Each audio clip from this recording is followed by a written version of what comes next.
Got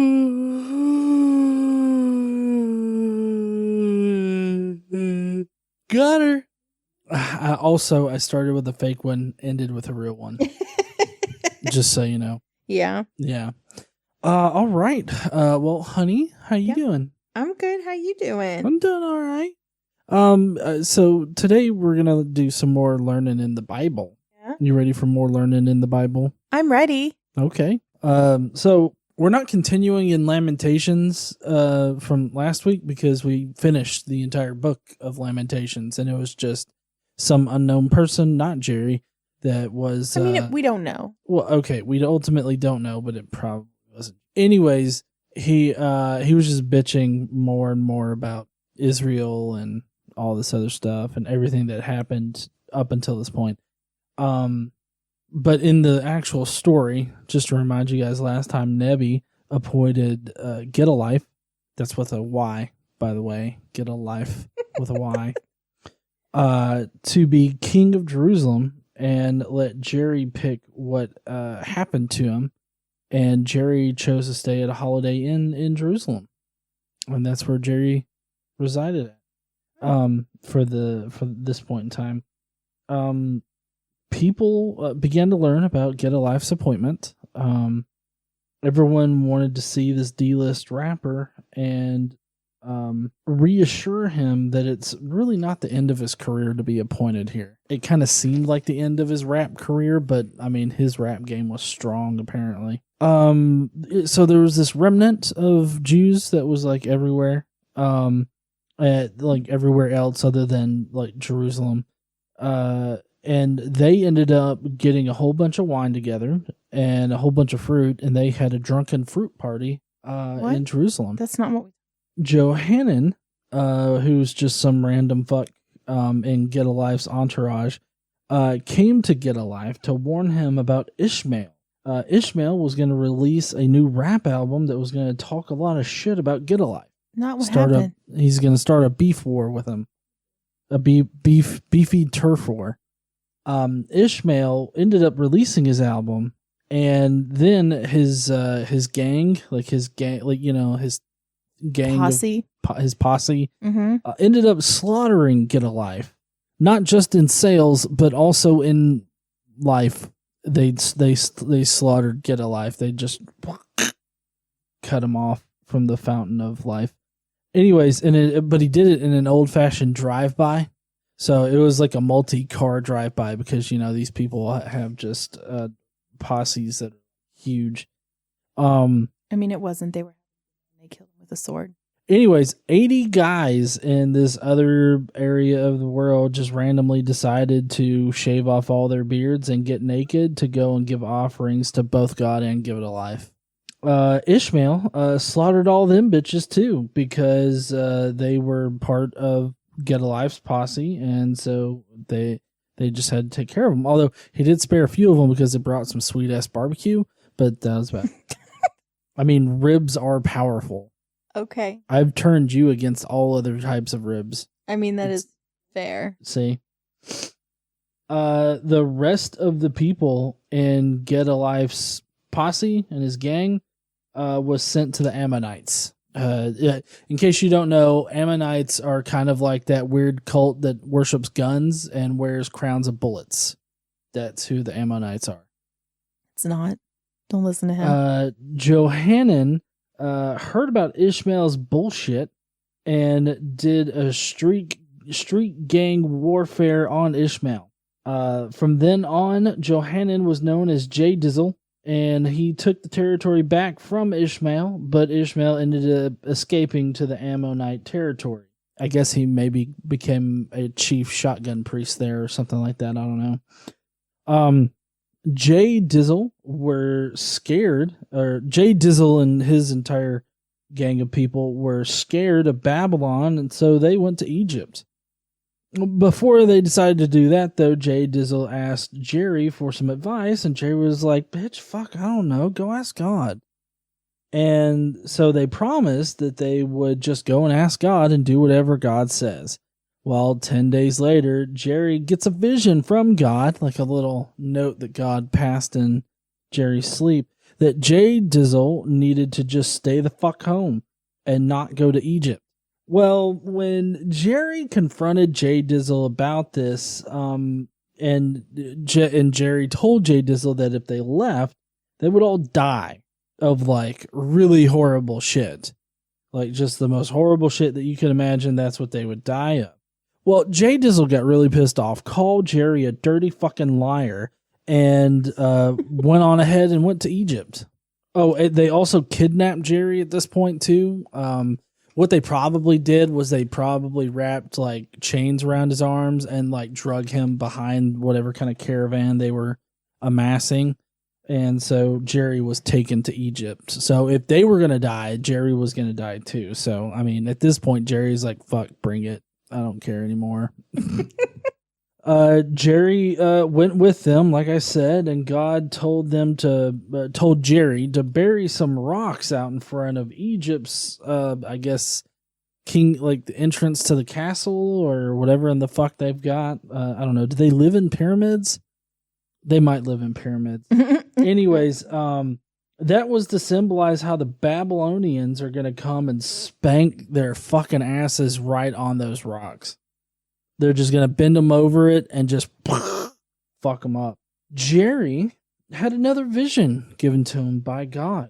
And this vision was for the Hebrews in Egypt because apparently the women in Egypt were fucking other gods, and God was really pissed off about that. He felt personally attacked by it. And basically God's going to destroy them. I mean, it's the same kind of, speech that God gives whenever he gets pissed off about them fucking other gods. Right. What they're doing is they're burning incense to Inanna, and which she's also called the Queen of Heaven. It's not exactly like strictly Inanna, but they are burning incense to the quote unquote Queen of Heaven, which is one of the names of Inanna. So that's how I got there. The women in Egypt end up convincing their husbands to tell J-Dizzle and all them to just fuck right off, and Jerry, I guess, to just fuck right off, and they're not. They totally reject the idea that Babylon's going to come and like fuck them. So the husbands, they just listen, believe, and do whatever their wives say. Jerry's just sitting there like, whatever, y'all. I'm just gonna get y'all just gonna get fucked up. I mean, they've never listened to him before. I don't know why they'd start now. Yeah, I don't know. I mean, it makes total sense they wouldn't listen to him. I mean, why not? I mean, to be quite honest though, if you knew Jerry's track record for telling what the future holds, considering everything that just happened, you would think, oh, maybe I should listen to this fuck when he talks. But not for the Jews. They are just dumb as shit. God is going to deliver the Pharaoh to Nebuchadnezzar, gift wrapped, with the bow right on his asshole. What? Yep. It's tied up right on his asshole for him to push and then spank the ass. Like I said before, on that little altar they built and buried into the ground. That's what's going to happen. And that's actually the end of it. And that's the end of Jerry's story. I wonder what happens to him. Maybe we'll find out later. We'll see. Kind of a long one today. Long one. That was also kind of a mess. Was it a mess? I mean, I felt like I characterized this gang war that's about to happen pretty well. Did you? Well, yeah, it's a gang war between Gettalyfe and Ishmael. His main lieutenant J-Dizzle tries to warn him about it, but he doesn't listen, so he gets fucked up. I mean, this is like Shakespearean kind of shit here. Yeah. Mm-hmm. All right. I guess we'll see. I mean, we're still gonna read it. What? Yeah. I went over it perfectly, so I don't know. You did great. We're gonna do it anyway. Okay. We have to read the word. I know. Otherwise, they say that we don't read the Bible. I got it.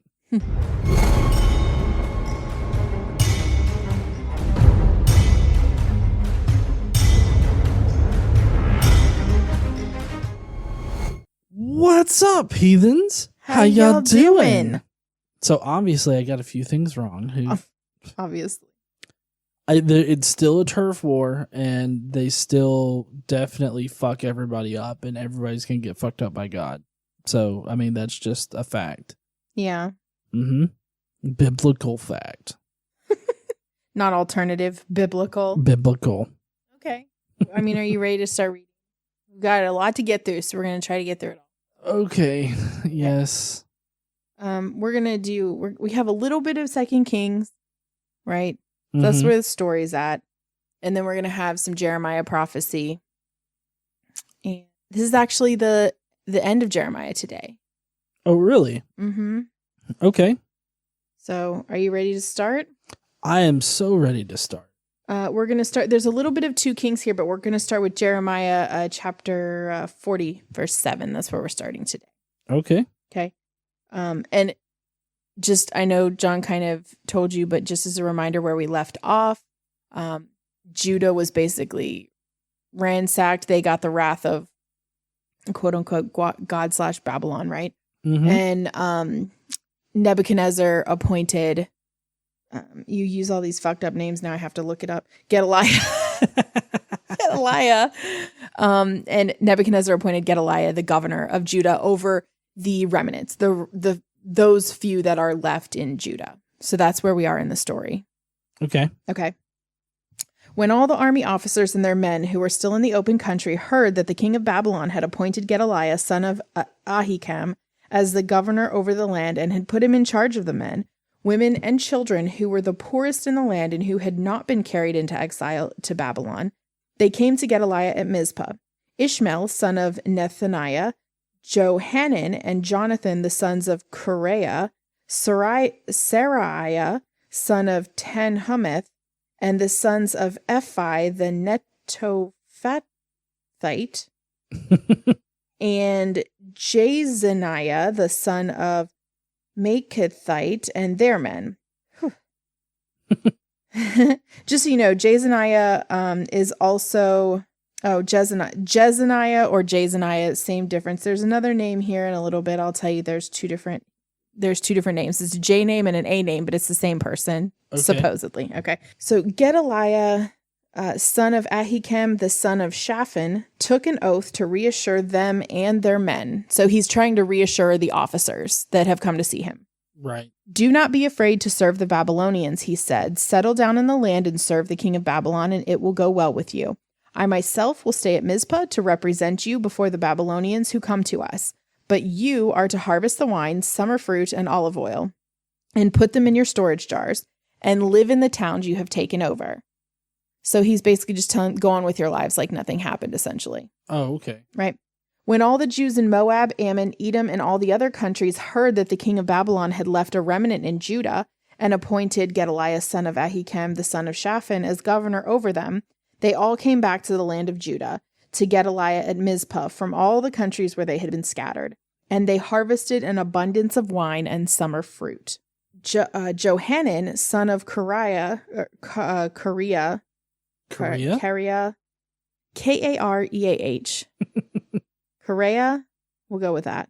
And all the army officers still in the country came to Gedaliah at Mizpah and said to him, don't you know that Baalis, king of the Ammonites, has sent Ishmael, son of Nethaniah, to take your life? But Gedaliah, son of Ahikam, did not believe them. Then Johanan, son of Kareah, said privately to Gedaliah in Mizpah, let me go and kill Ishmael, son of Nethaniah, and no one will know it. Why should he take your life and cause all the Jews who are gathered around you to be scattered and the remnant of Judah to perish? But Gedaliah, son of Ahikam, said to Johanan, son of Kareah, don't do such a thing. What you are saying about Ishmael is not true.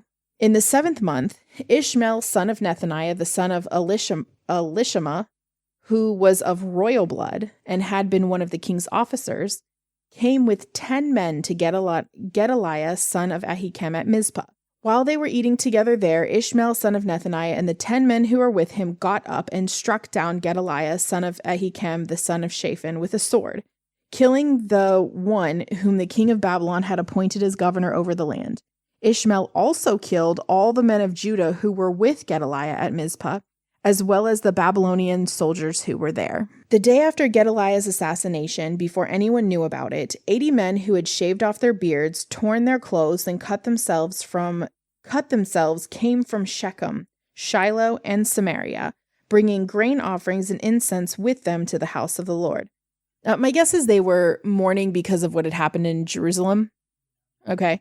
And they were bringing grain offerings and everything and incense to the Lord's temple, well, to the house of the Lord, to the temple, but also to the new appointed governor, right, Okay. as gifts. Ishmael, son of Nethaniah, went out from Mizpah to meet them, weeping as he went. When he met them, he said, "Come to Gedaliah, son of Ahikam." Now this asshole, he knows Gedaliah is dead because he fucking killed him. Right. But he tells them, come anyway, come meet Gedaliah. You know, I feel that like surprise is probably the best tactic here. Yeah. Mm-hmm. When they went into the city, Ishmael, son of Nethaniah, and the men who were with him slaughtered them and threw them into a cistern. But yeah, right? It's fucking savage. But 10 of them said to Ishmael, "Don't kill us. We have wheat and barley, olive oil and honey hidden in a field." So he let them alone and did not kill them with the others. Now the cistern where he threw all of the bodies of the men he had killed along with Gedaliah was the one King Asa made as part of his defense against Baasha, king of Israel. Ishmael, son of Nethaniah, filled it with the dead. Oh, shit. Yeah. That's brutal. Yeah, so he killed lots of people for, like, no reason. I mean, these were people with shaved beards, torn clothes. Like, they were all cut up. There was literally no reason to kill these people. But he did it anyway. I mean, he don't give a shit. He does not. Fucking honey badger. So, Ishmael made captives of all the rest of the people who were in Mizpah. The king's daughters, along with all the others who were left there, over whom Nebuzaradan, commander of the imperial guard, had appointed Gedaliah, son of Ahikam. Ishmael, son of Nethaniah, took them captive and set out to cross over to the Ammonites. So he's taking the captives, the rest of them who he left alive, with him to Ammon. Right. Okay. When Johanan, and recap, Johanan is the guy who warned Gedaliah, "Hey, dude, Ishmael's going to kill you and fuck everything up." And Gedaliah was just like, "Nah, bro. Ishmael would never do shit like that." Now, so he did, right?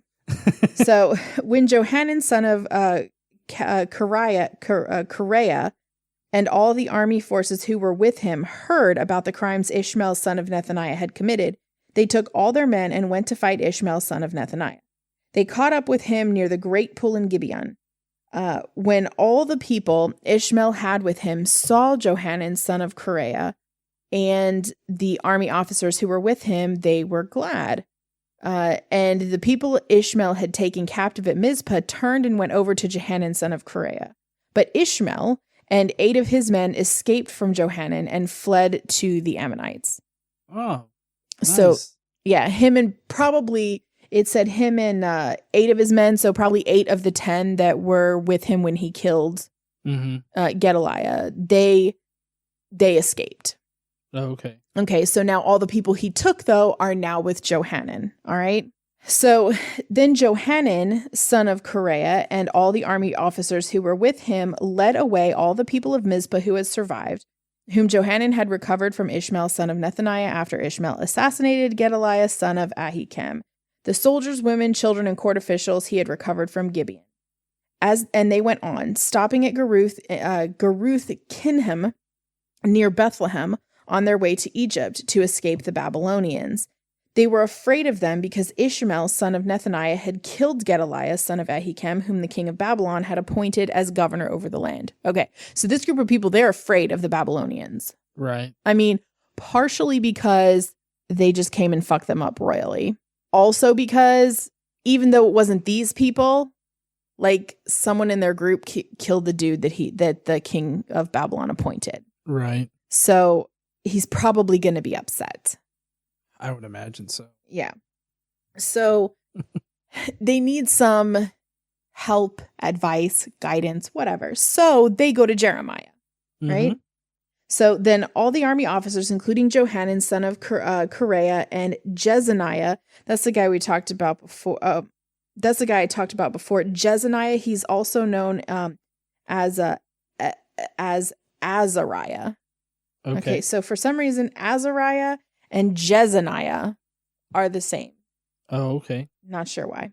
It's not like it's shortened or easier to say or fewer syllables. It's just, I mean, all of these, I feel like all of these names just make it harder to understand the story. it does. It definitely makes it harder to read. And where all the son of and this and that and the son of and then they're the son of, and it just seems unnecessary. Okay. So anyway, all the army officers and all the people from the least to the greatest approached Jeremiah the prophet and said to him, "Please hear our petition and pray to the Lord your God for this entire remnant. For as you now see, though we were once many, now only a few are left. Pray that the Lord your God will tell us where we should go and what we should do." "I have heard you," replied Jeremiah the prophet. "I will certainly pray to the Lord your God as you have requested. I will tell you everything the Lord says and will keep nothing back from you." Then they said to Jeremiah, "May the Lord be a true and faithful witness against us if we do not act in accordance with everything the Lord your God sends you to tell us. Whether it is favorable or unfavorable, we will obey the Lord our God, to whom we are sending you, so that it will go well with us, for we will obey the Lord our God." Mm-hmm. Great. Like this is what this is what they were supposed to do the whole time, right? Yeah. So you think, all right, they're finally going to listen to Jeremiah. Okay. So 10 days later, 10 days later, the word of the Lord came to Jeremiah. So he called together Johanan, son of Kareah, and all of the army officers who were with him, and all the people from the least to the greatest. He said to them, "This is what the Lord, the God of Israel, to whom you sent me to present your petition, says. If you stay in this land, I will build you up and not tear you down. I will plant you and not uproot you. For I have relented concerning the disaster I have inflicted on you. Do not be afraid of the king of Babylon, whom you now fear. Do not be afraid of him, declares the Lord, for I am with you and will save you and deliver you from his hands. I will show you compassion so that he will have compassion on you and restore you to your land." Great. This sounds awesome. Cool. We'll stay here, right? Yeah. No. Oh, fuck. However, so this is the other option that God gives them, right? He says you should stay. But if you say, "We will not stay in this land and so disobey the Lord your God," which if you remember 10 days ago, they just said, no matter what he says, whether we like it or not, we'll do what he says. Right. 10 days. Okay. So, however, Fuck it up. if you say, "We will not stay in this land and so disobey the Lord your God," and if you say, "No, we will go and live in Egypt, where we will not see war or hear the trumpet or be hungry for bread," then hear the word of the Lord, you remnant of Judah. This is what the Lord Almighty, the God of Israel, says. If you are determined to go to Egypt, and you do go settle there, then the sword you fear will overtake you there, and the famine you dread will follow you into Egypt, and there you will die. Indeed, all who are determined to go to Egypt to settle there will die by the sword, famine, and plague. Not one of them will survive or escape the disaster I will bring on them. This is what the Lord, the Almighty, the God of Israel, says. As my anger and wrath have been poured out on those who live in Jerusalem, so will my wrath be poured out on you when you go to Egypt. You will be a curse, an object of horror, a curse and an object of reproach. You will never see this place again. Okay. So, given these two options, it seems reasonable to just stay, right? It's like, I mean, you would think that would be the reasonable thing to do, but apparently I think that they're going to choose a different direction. Okay. Well, so here's Jeremiah. Remnant of Judah, the Lord has told you, do not go to Egypt. Be sure of this. I warn you today that you made a fatal mistake when you sent me to the Lord your God and said, "Pray to the Lord our God for us. Tell us everything he says and we will do it." I have told you today, but you still have not obeyed the Lord your God in all he sent me to tell you. So now be sure of this. You will die by the sword, famine, and plague in the place where you want to go settle. So Jeremiah is telling them, you made a mistake. Mm-hmm. If you wanted to go to Egypt, basically you should have just gone to Egypt. But instead you asked, and now he's telling you, don't go to Egypt, stay the fuck here. Right. And now we have a problem. So when Jeremiah finished telling the people all the words that of the Lord their God, everything the Lord had sent to tell them, Azariah, son of Hashaiah, and I don't know. Hashishashaya. Hashimoto. What? Hashimoto. Are they Asian? Show. No. I mean, yeah. Okay. I mean, Middle Eastern is Asia. Yeah.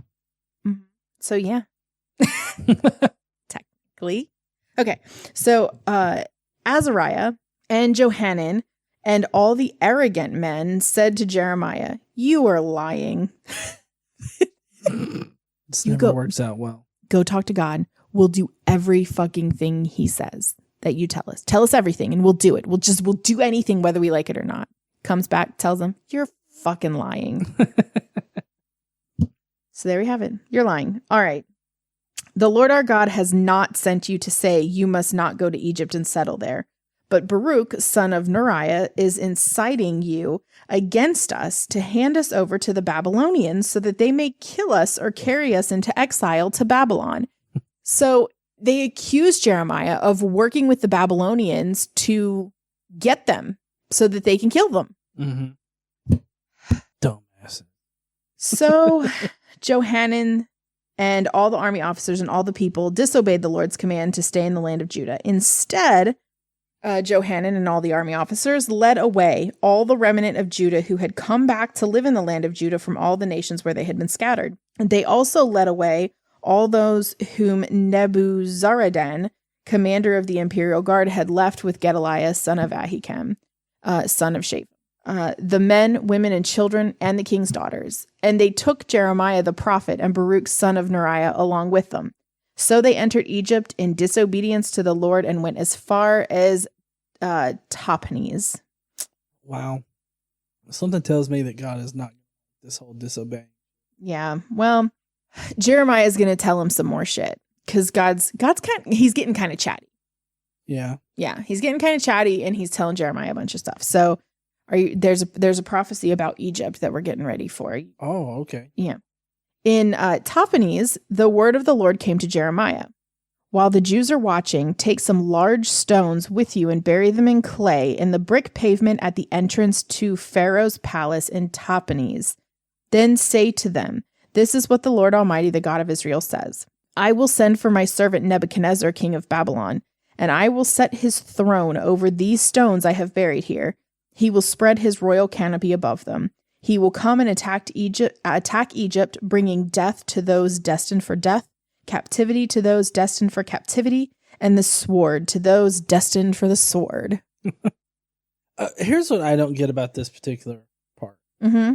Why would Nebuchadnezzar build a throne outside of the palace? It seems like he'd just take the palace. I feel like he'd just sit on the throne that was already there, and as an ultimate like teabag. I mean, that's generally what a usurper would do.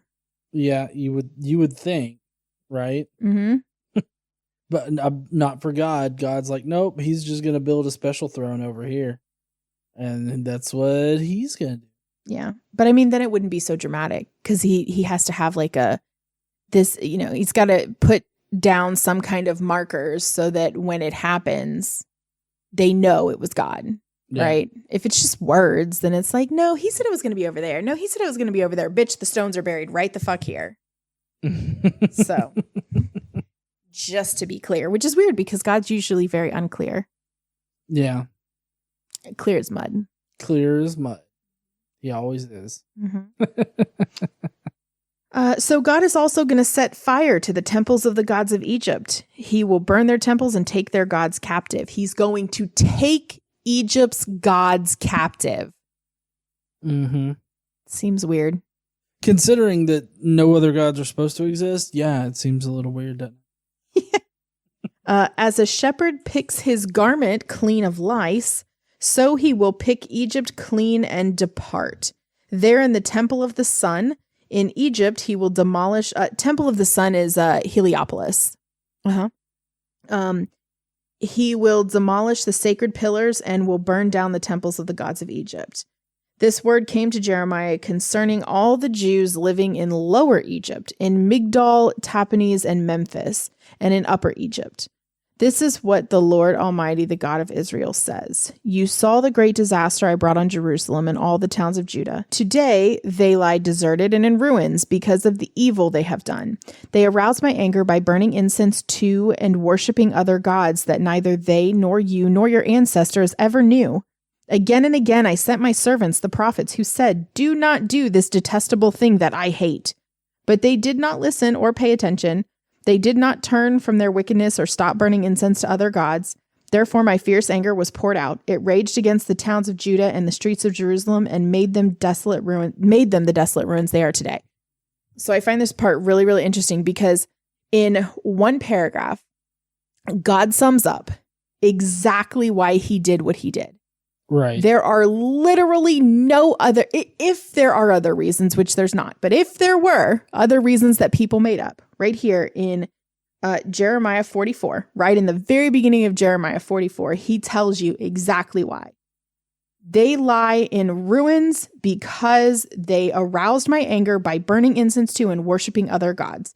Again and again, I told you not to do this thing that I absolutely hate, but you didn't listen, so I fucked you up. It's pretty simple. Yeah, it really is. Okay. Now, this is what the Lord God Almighty, the God of Israel says. Why bring such great disaster on yourselves by cutting off from Judah the men and women, the children and infants, and so leave yourselves without a remnant? Why arouse my anger with what your hands have made, burning incense to other gods in Egypt where you have come to live? You will destroy yourselves and make yourselves a curse, an object of reproach among all the nations on the earth. Have you forgotten the wickedness committed by your ancestors and by the kings and queens of Judah, and the wickedness committed by you and your wives in the land of Judah and the streets of Jerusalem? To this day they have not humbled themselves or shown reverence, nor have they followed my law or the decrees I set before you and your ancestors. Therefore, this is what the Lord Almighty, the God of Israel, says. I am determined to bring disaster on you and to destroy all Judah. I will take away the remnant of Judah who were determined to go to Egypt to settle there. They will all perish in Egypt. They will fall by the sword or die from famine. From the least to the greatest, they will die by the sword or famine.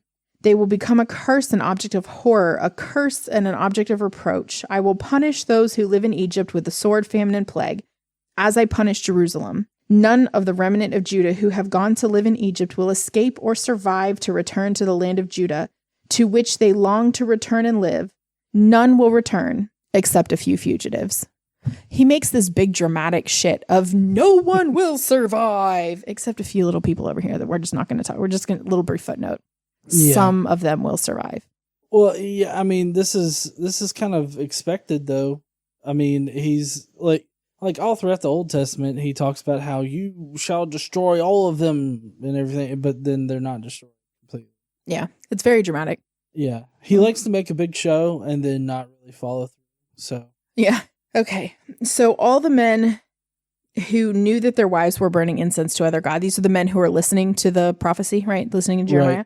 Right. Along with all of the women who were present, there was a large assembly. And all the people living in Lower and Upper Egypt. I don't know why we can't just say lower, or why we can't just say Egypt, like Lower and Upper Egypt. Yeah, I don't know. Anyway, they said to Jeremiah, we will not listen to the message you have spoken to us in the name of the Lord. We will certainly do everything we said we would. We will burn incense to the Queen of Heaven, and we will pour out drink offerings to her, just as we and our ancestors, our kings and our officials did in the towns of Judah and in the streets of Jerusalem. At that time we had plenty of food, and we were well off and suffered no harm.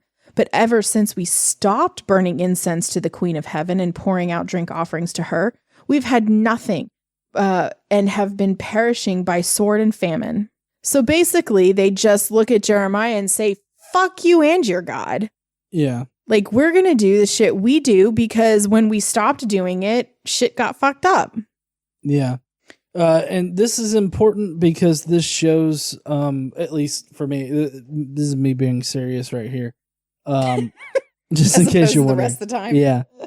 So this part right here shows that they knew of this Queen of Heaven, which there's multiple gods that could be considered the Queen of Heaven, and one of them is Inanna. This is pretty important because later on in the 1st century, what you have is a wide range of different ideas about Jesus and what exactly he did, and more importantly, where he did it. And so the myth of Inanna and that whole myth surrounding her as the Queen of Heaven and everything like that affected some of the theology concerning Jesus, especially if you consider the ascension of Isaiah. It's a first century Christian document that records Isaiah, the prophet Isaiah, being called up to the celestial realm, in the firmament of the heavens, and it describes like the sequence that happens for Inanna in her myth matches pretty well with this ascension of Isaiah and how things happen to Jesus in that, and so that. It's a pretty blatant connection. It's not something that you can just wave away as being what they call I can never pronounce this. Omnia. Anyways, it's where you see parallels and everything, and it's just basically you're making shit up.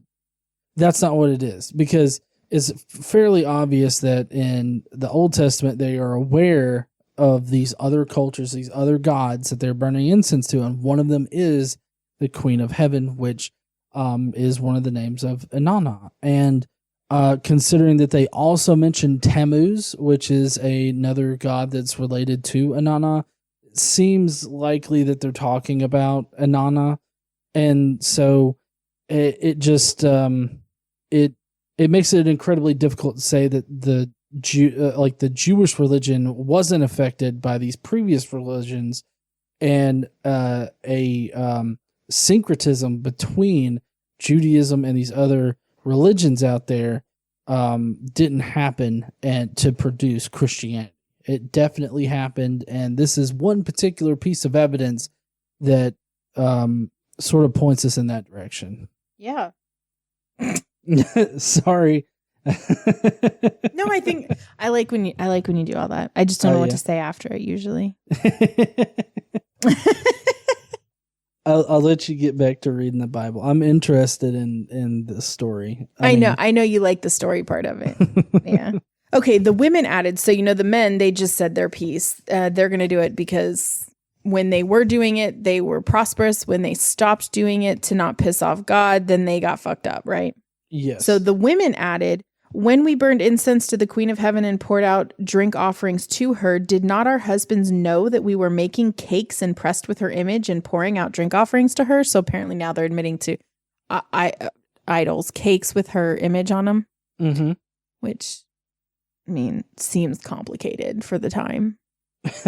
Yeah. So Jeremiah said to all the people, both men and women who were answering him, did not the Lord remember and call to mind the incense burned in the towns of Judah and the streets of Jerusalem by you and your ancestors, your kings and your officials and the people of the land? When the Lord could no longer endure your wicked actions and the detestable things you did, your land became a curse and a desolate waste without inhabitants, as it is today. Because you have burned incense and have sinned against the Lord and have not obeyed him or followed his law or his decrees or his stipulations, this disaster has come upon you, as you now see. Then Jeremiah said to all the people, including the women, hear the word of the Lord, all you people in people of Judah in Egypt. This is what the Lord Almighty, the God of Israel, says. You and your wives had done what you said you would do when you promised. We will certainly carry out the vows we made to burn incense and pour out drink offerings to the Queen of Heaven. Go ahead then. Do what you promised. Keep your vows. But hear the word of the Lord, all you Jews living in Egypt. I swear by my great name, says the Lord, that he swore to God. God swore to himself. Uh-huh. Swore. God swore to himself. Mm-hmm.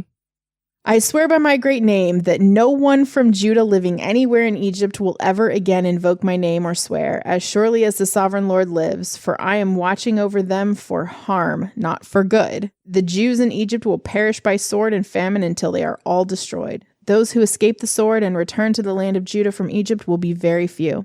Then the whole remnant of Judah who came to live in Egypt will know whose word will stand, mine or theirs. This will be the sign to you that I will punish you in this place, declares the Lord, so that you will know that my threats of harm against you will surely stand. This is what the Lord says. I am going to deliver Pharaoh Hophra, king of Egypt, into the hands of his enemies who want to kill him, just as I gave Zedekiah, king of Judah, into the hands of Nebuchadnezzar, king of Babylon, the enemy who wanted to kill him. So that's their sign. When Pharaoh Hophra is delivered to his enemies, then that's supposed to be the sign that what Jeremiah is telling them God said is real, and that they're all going to die. Right. Okay. And then we skip to the very end of Jeremiah because we've already read all of it. The words of Jeremiah end here. Oh, okay. Is there any kind of indication as to what happens to Jeremiah, like in general? In the Bible, no. There are some extra biblical sources, supposedly that historical tradition, it's not oral, it's written, but extra biblically that say that Jeremiah continued to provide prophecy to the remnant that was left in Egypt because they kept him, and that eventually they grew weary of him and tired of hearing his shit, and so they stoned him to death. Oh, I mean, that seems like right. That just seems right with the book. Yeah. I mean, they were all about persecuting Jerry. I mean, even God was persecuting Jerry. Wasn't Jerry the one that, or maybe that was Eazy-E, where he had to lay on his side and eat shitbread? I think that was Eazy-E. So Ezekiel was actually the one who had to bake bread with human dung. Yeah. Okay. So it wasn't Jerry. But still, Jerry had to do a whole lot of weird shit for God in order to demonstrate how fucked the Israelites were. Well, God's real prophets, right? The real ones, supposedly are constantly getting oppressed and abused by the Israelites, right? Yeah. Because they're telling them things they don't want to hear. Yeah, because they're fucking up and they don't want anybody to ruin their day. Yeah. So it's constant. I mean, we know that Jerry spent a lot of his life with plots against him and imprisoned and all this other kind of shit. Eating baguettes in a courtyard. Yeah. Fucking persecution. I mean, I would eat a baguette in a courtyard. I mean, I wouldn't bitch about it neither, but So that's the end of today's Bible study. Oh, okay. Yeah. That went faster than I thought. It was a lot of stuff to cover, but yeah. I guess it helped that I wasn't interrupting like every 3 minutes or something. Well, I mean, you're the interesting part. Am I? Mm-hmm. I don't know. I have to say, today's story has got a lot of things in it. You've got betrayal. You've got ignoring God's word, which is what we have in every other lesson. And, you've got a turf war between J-Dizzle and the Ishmael, who I think is the guy who goes on to fight a white whale. In that, in the Moby Dick book, it starts off, "You can call me Ishmael." I mean, yes, that is a character in Moby Dick. So he goes off to fight a white whale with whatever that captain is. And, J-Dizzle tells Jerry and God to fuck off, which he is going to regret. Yeah. I mean, it's an interesting story. I mean, Jerry didn't tell God to fuck off. No. J-Dizzle told Jerry and God to fuck off. I'm sorry if I said that bad. Who the fuck is J-Dizzle? Johannesburg. Johannan. There you go. Okay. Remember after this is why I never know what's going on, because you're saying stuff and asking me questions and I'm like, what the fuck are you talking about? Well, because after Ishmael gunned down Gettalyfe in the drive-by, Johannesburg dude decided to, fuck Ishmael up, in which he then transformed into J-Dizzle. But he didn't ever get to do that. Well, J-Dizzle drove Ishmael out to the sea where he hunt the white whale. No, he went to Ammon. Anyway, next week on the Bible, now what we have is an exiled nation, right? We have Judah that's exiled all over, and the people who returned to Mizpah to try to your remnant, they've gone to Egypt. So everybody everywhere, right? At least the ones who are alive, because now we also have heard that he's going to kill all of them too. All the ones that went to Egypt. Right. Okay. So some time is going to pass here. But we're going to come back with Ezekiel and his restoration prophecies. Okay. Okay. There's going to be an announcement about Jerusalem's fall. They're going to get a reason as to why it happened, which, I mean, can you guess what the reason is? They've been fucking up and praising other gods? Because they eat meat with blood still in it and look to idols and shed blood. Okay, so they eat their steaks rare, and that pisses God. Apparently. Okay. I mean, to be fair, I mean, I guess. So there could be a war over like how steak is prepared, because if it's prepared past medium, you might as well fucking throw it in the garbage. I agree with that. I think that anybody that does their steak past medium is doing front to God. And I mean, medium rare is ideal. Yeah. But like well done steak, mm-hmm. It's just not okay. I agree. It's not fine. That should never exist, but people still. Apparently it's a problem for the meat to still have the blood in it. You know what I mean? You know what though? Is the meat without the blood in it, that's probably a health thing that they figured out and wrote in, like, oh, you should probably not eat meat that's not fully cooked because it could give you foodborne illnesses. Right. Well, I mean, I think that's definitely the reason why they warned against eating pig, eating pork and stuff like that at this point in time. Because if you didn't cook it well enough, you're liable to get like it's not worms. It's like a parasite. You're liable to get parasites. Okay. Well, I mean, that's similar. Like same with chicken, you can get any foodborne illness you can get from undercooked meat. Right. So, well, not any, but foodborne illnesses come from undercooked meat. So that might be the reason that they initially had this rule, but they're saying God did it. So now God's mad that they ate not fully cooked meat. Ezekiel tells them that their desolation is not ended. Basically, your suffering's not done, but nobody gives a shit. So Ezekiel tells them that their leaders will be held accountable, but eventually the nation will be restored. Mm-hmm. Then he provides some individual judgments and talks about the new covenant. I feel like that should be read as, and then Ezekiel went around the room and said, fuck you, fuck you, fuck you, you're cool, fuck you, fuck you. You forgot I'm out. Oh, I'm out. Mm-hmm. We're also going to touch on Edom's punishment.